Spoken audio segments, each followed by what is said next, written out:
ओम श्री गणेशाय नमः। मित्रों आप सभी का हमारे इस यूट्यूब चैनल में बहुत बहुत स्वागत करते हैं। मित्रों आज हम बात करेंगे मेष राशि वाले जातकों के बारे में। मित्रों समय का खेल शुरू हो चुका है।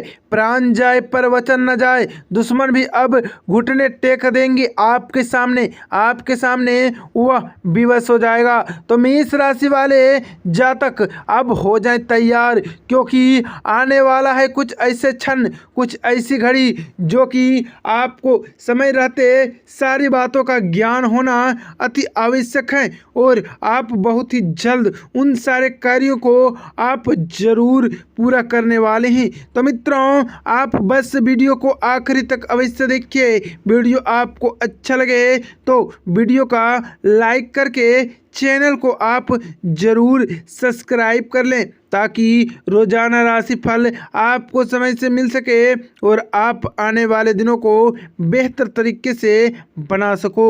तो मित्रों एक युग की बात है जब सुनिंदा मृत्यु देवता यमराज की पुत्री थी। माता पिता के लाड़ प्यार में वह उद्विग्न हो गई थी। वह देखती थी कि उसका पिता पापियों को दंड देते रहते थे।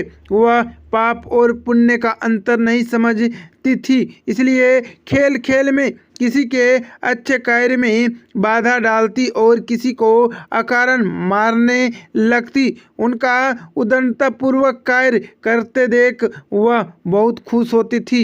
एक दिन सुनंदा और गर्वध कुमार को, जो अपनी आराधना में योग मुद्रा में बैठा था, अकारण कोड़े से मारने लगी। गोवर्धन कुमार को पीड़ा से छटपटाहट तो वह खुशी से उछल पड़ी। वह उसे खेल समझती, इस प्रकार की अपनी करतूतों पर अपने माता पिता को बताती, फिर उसकी उद्दंडता को बाल सुलभ खेल समझकर चुप रह जाते। ना तो सुनंदा को ऐसा करने से रोकती, ना समझाती। बहुत दिनों तक ऐसा चलता रहा। एक दिन फिर गोवर्धन कुमार को जब वह पूजा पाठ कर रहा था तभी सुनंदा ने उसे मारना शुरू कर दिया। जब असहाय हो गया तो उसे क्रोध से साफ दे दिया कि तू धर्मराज की बेटी है, तेरी विवाह एक ऋषि पुत्र से होगा, तेरी एक योग संतान भी होंगी, पर तेरे इस दुष्ट कामों का अंश उसमें प्राप्त होगा। सुनंदा ने यह बात भी अपने पिता को बताई। जब यमराज को लगा कि उन्हें बड़ी भूल कर दी, तब संतान की आदत और स्वभाव पर ना ध्यान देकर उसे भले बुरे का ज्ञान नहीं दिया। तब फलस्वरूप उसे साफ मिला, पर अब तो समय हाथ से निकल चुका था। बोले, बेटी, निर्दोष तपस्वी को पीटकर तुमने अच्छा काम नहीं किया। बुरे कामों को करने के कारण तुम्हें यह साफ मिला है। अब भी संभल जाओ और अच्छे काम की ओर मन लगाओ। समय बीतता गया। कन्या बड़ी हुई तो उसके विवाह की चिंता हुई। उसके साप को जानकर कोई उससे विवाह करने को तैयार नहीं होता था।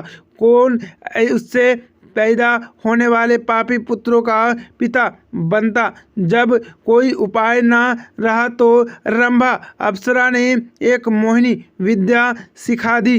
अप्सरा तो इस कार्य में सिद्ध होती थी।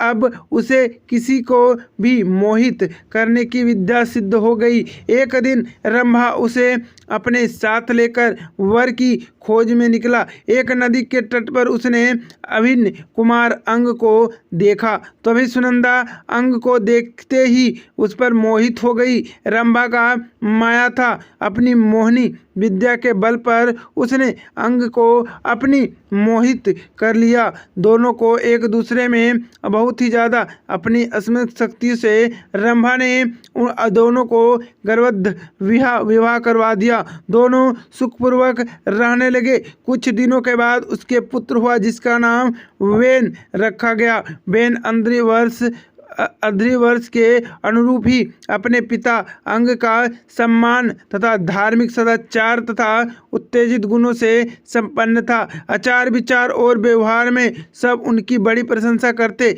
अच्छे कुल में उत्पन्न होने के सभी लक्षण उसमें दिखते थे, पर माता के एक दुर्गुण के कारण, जिसके कारण वह शापित थी।